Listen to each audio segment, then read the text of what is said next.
बिस्मिल्लाहिर्रहमानिर्रहीम अस्सलाम वालेकुम रहमतुल्लाहि व बरकातुहू। आज का हमारा तीसरा हिस्सा है फ्यूचर इंडिफिनिट टेंस यानी फेल मुस्तकबिल।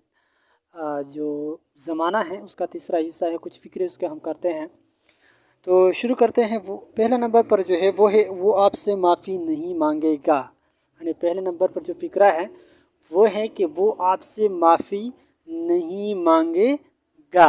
तो ये किस तरह हम तब्दील करेंगे? यानी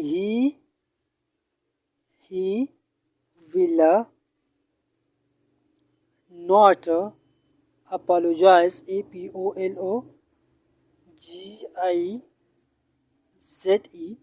to you। यानी he will not apologize to you, he will not apologize to you। दूसरे नंबर पर जो फ़िक्रा है वो है कि आपके वालिद बहुत जल्द सेहतयाब हो जाएंगे, या इस तरह भी हम कह सकते हैं कि आपके वालिद बहुत जल्द शिफायाब हो जाएंगे। तो इस फिक्रे को हम दो तरीके से करते हैं। पहले नंबर पर हम इस तरह करते हैं कि your father will recover very very soon. यानी your father will recover, RECOVER, recover. Your father will recover very soon, SOON soon. तो रिकवर कहते हैं सेहतयाब होने को या शिफायाब होने को। इसके लिए जो दूसरा लफ्ज़ इस्तेमाल होता है वर्ब, वो कहते हैं कि क्योर ऑफ, CUREOF ऑफ, यानी क्योर के साथ ऑफ आता है। तो your father will recover very soon या your father will cure of very soon. तो हम दो तरीक़ों से कर सकते हैं। तो पहले नंबर पर जो सेहतयाब होना या शिफायाब होने को अंग्रेजी में कहते हैं रिकवर या क्योर ऑफ। अगला जो फ़िक्रा है वो है कि मैं आइंदा आपके ज़ाती मामलात में दखल नहीं दूंगा।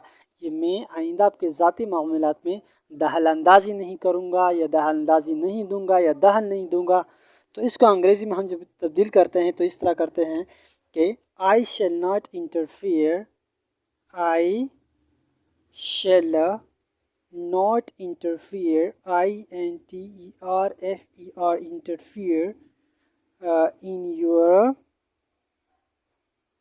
I shall not interfere in your personal matter, PERSONAL, personal matters,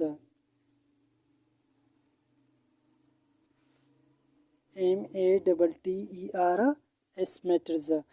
I shall not interfere in your personal matters। INTERFER interfere कहते हैं दखल अंदाजी देना, दखल देना, ठीक है।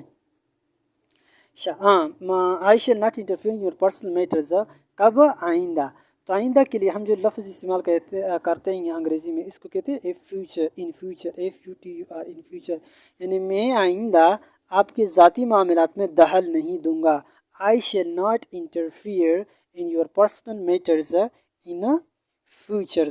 In future, I shall not interfere in your personal matters in future।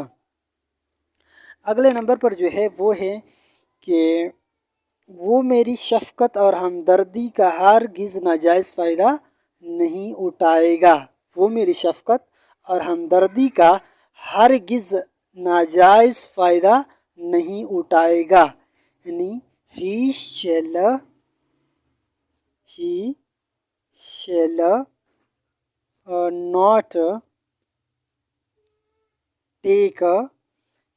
not take, he shall not take unfair, UNFAIR, unfair advantage of my, ADVANTAGE, advantage of my affection, AFFECTION, affection and sympathy, SYMPATHY, sympathy। यानी he shall not take unfair advantage, वो नाजायज़ फ़ायदा नहीं उठाएगा। unfair take unfair advantage, नाजायज़ फ़ायदा उठाना। Of my affection, मेरी हमदर्दी का, एफेक्शन कहते हैं हमदर्दी, एंड सिंपैथी और जो मेरी एफेक्शन कहते हैं शफ़क़त को, और सिंपैथी कहते हैं हमदर्दी को। तो वो किस तरह, वो इस तरह को कहूँ, मेरी शफ़क़त और हमदर्दी का हरगिज़ नाजायज़ फ़ायदा नहीं उठाएगा। अगला है कि पाकिस्तान इस साल गंदम दरआमद करेगा। पाकिस्तान इस साल गंदम दरआमद करेगा। तो ये हम किस तरह तब्दील करेंगे? Pakistan will import wheat this year. Pakistan will import wheat, WEAT wheat, this year, यानी इस साल। पाकिस्तान विल इम्पोर्ट, पाकिस्तान दरआमद करेगा। एक होता है दरआमद। दरआमद कहते हैं जब दूसरे मुल्क से आप किसी चीज़ को लाते हैं, यानी दूसरे मुल्क से चीज़ों को लाना। दूसरे पाकिस्तान मिसाल के तौर पर तुर्की से कोई चीज़ लेता है तो इसको हम कहते हैं दरआमद, और अंग्रेज़ी में इसके लिए जो लफ्ज़ इस्तेमाल किया जाता है उसको कहते हैं इम्पोर्ट। और दूसरा होता है बरआमद। बरआमद कहते हैं कि जो मुल्क खुद जो चीज़ें पैदा करता है तो उसको कहते हैं बरआमद। अंग्रेज़ी में जो लफ्ज़ इसके लिए इस्तेमाल किया जाता है उसको हम कहते हैं कि एक्सपोर्ट, EXPORT, एक्सपोर्ट। तो इम्पोर्ट, एक्सपोर्ट। आखिरी नंबर पर जो फ़िक्रा है वो है कि वो इस साल BA का इम्तिहान देगा। वो इस साल BA का इम्तिहान देगा। ही will appear in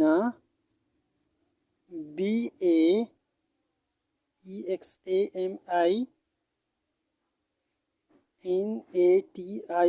BA examination.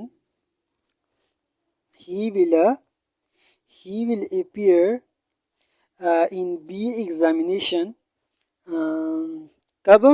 This year, यानी इस साल।